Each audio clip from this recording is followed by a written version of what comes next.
मोअज़्ज़ज़ सामीन गिरामी कदर, मुल्क पाकिस्तान में इंतखाबात की तारीख़ का ऐलान हो चुका है। इस हवाले से आज मुख्तसर चंद गुजारिशात आपके सामने रखनी है कि हमने पाकिस्तान के अंदर भुट्टोइज़म को आज़माया, अयूबिज़म को आज़माया, ज़ियाइज़म को आज़माया, हमने इमरान खान को आज़माया, नवाज शरीफ को आज़माया, लेकिन हमने अगर नहीं आज़माया तो इस्लाम को नहीं आज़माया, जिसके नाम पे ये वतन हासिल किया गया।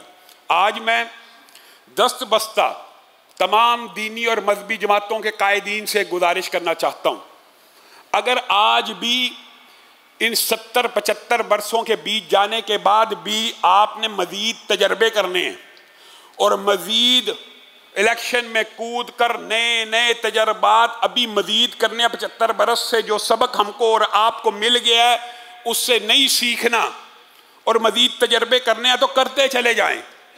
फिर अवाम को बुरा भला नहीं कहना चाहिए। मजहबी जमातों को वोट नहीं देते, अवाम नहीं देते, ये अवाम का कसूर है एक पहलू में, लेकिन दूसरी तरफ कसूर मजहबी जमातों का भी है। वजह वो ये है कि मजहबी जमातें एक क्यों नहीं होती? मज़हब एक है, इस्लाम एक है, किबला एक है, कुरान एक है, हदीस एक है, मुश्तरकात गैर मज़ाहब के साथ मौजूद है। तो इस्लाम के अंदर जो मुश्तरकात हैं, ख़त्म नबुव्वत, दिफाए सहाबा, हुर्मत रसूल, उनके ऊपर आप एक कॉज, एक एजेंडा, एक मिशन, एक इस्लामी मईशत, एक इस्लामी मुआशरत के इशूज़ के ऊपर इकट्ठे क्यों नहीं होते? अगर आप इकट्ठे नहीं होते तो लोगों के जहन में ये ख्याल आता है कि ये अकेला जमात इस्लामी का बंदा नहीं जीत सकता, अकेला जमीयत अहले हदीस का बंदा नहीं जीत सकता, अकेला जमीयत उलमा इस्लाम का बंदा नहीं जीत सकता। ये अवाम का एक फितरी रुझान होता है, वो उसको वोट देते हैं ज़्यादा जिसके जीतने का इम्कान हो। ये बात नहीं है कि इस्लाम पसंद नहीं है पाकिस्तान की अवाम, पाकिस्तान की अवाम दीन पसंद नहीं है। आधा कसूर इनका है कि ये हमेशा सेकुलर पार्टियों को वोट देते हैं, आधा कसूर मजहबी जमातों का है कि आप मुत्तहिद होकर उनको एक प्लेटफॉर्म नहीं देते। अगर जमात इस्लामी, जमीयत अहले हदीस, जमीयत उलमा इस्लाम, तहरीक लब्बैक ये समझती है कि हम अलग अलग लड़के कोई बहुत बड़ा मार्का मार लेंगे तो आज ही इस मिंबर से की गई पेशीन गोई सुन लीजिए, आपके हिस्से कुछ नहीं आने वाला, कुछ नहीं आने वाला। ज्यादा से ज्यादा कुछ वोट ज्यादा ले लेंगे, ज्यादा से ज्यादा एक दो, मैं कहना नहीं चाहता, हौसला शिकनी नहीं चाहता,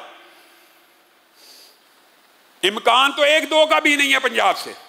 आप 2 क्या 3 4 ले लें, 4 सीटें क्या कर लेती हैं? अगर आप चाहते हैं कि कोई ऐसा रिजल्ट आए जो मुआशरे में एक इनकलाबी तब्दीली कर सके तो आप सारी क़यादत को छोटे छोटे मफादात की कुर्बानी देकर लोगों को मजहबी दीनी जमातों का एक प्लेटफॉर्म देना होगा। और आज वक़्त है, ज़रूरत है। अल्लाह की कसम अवाम सेकुलर जमातों से तंग आ चुकी है, लेकिन उनके पास मुतबादिल ऑप्शन नहीं है। ऑप्शन किसने देनी है? क़यादत ने।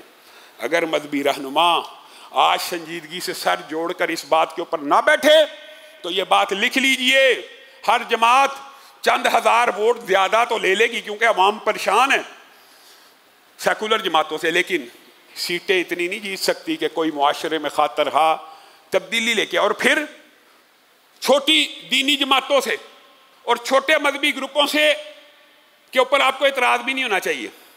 जी फलां के साथ मिल गया, ओ भाई उसने तो आपके साथ मिलने की कोशिश की, आप ही नहीं मिले, तो वो क्या फलां के साथ क्यों ना मिले? आप ईमानदारी से बतलाइए।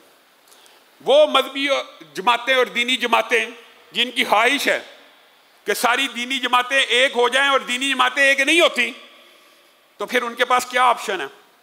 उनके पास फिर 3 सेकुलर जमातें मुआशरे में मौजूद हैं, पीपल पार्टी, PTI और नून लीग।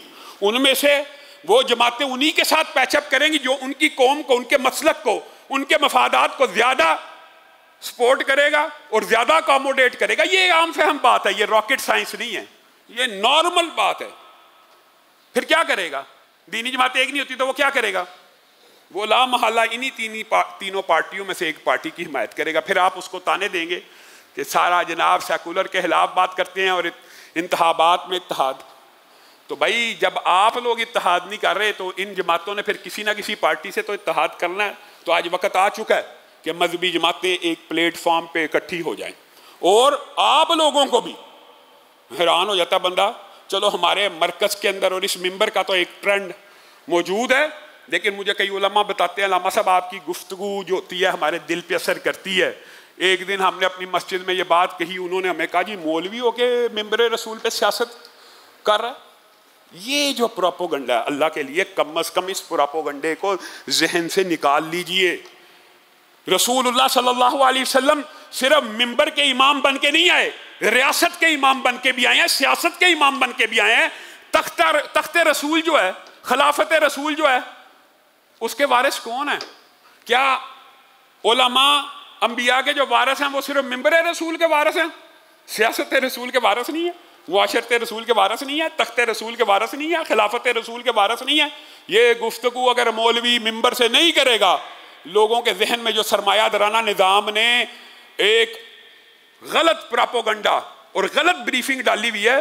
सियासत किसका काम है? चोर का। सियासत किसका काम है? लुटेरे का, वडेरे का, जगीरदार का। अल्लाह की कसम, यह सबसे बड़ा झूठ है कि सियासत को मजहब से अलहदा कर दिया जाए, सियासत को मिंबर रसूल से अलहदा। जी मौलवी मस्जिद ही में अच्छा लगता है, तख्ते रसूल पे इनको अच्छा नहीं लगता, बदबख्तों को असम्बलियों में अच्छा नहीं लगता। मौलवी बस इनको मिंबर के ऊपर अच्छा लगता है, क्योंकि पता है वहां आ गया तो हाथ कट जाएंगे, वहां आ गया तो करप्शन, चोरी खत्म हो जाएगी।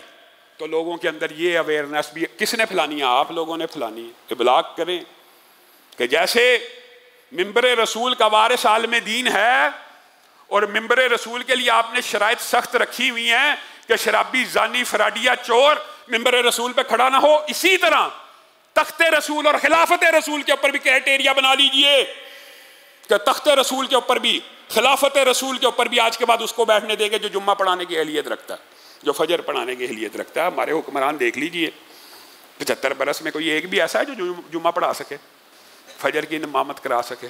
अल्लाह रब्बुल इज़्ज़त जो कहा गया, जो सुना गया, उसको समझने की तौफीक इनायत फरमाए।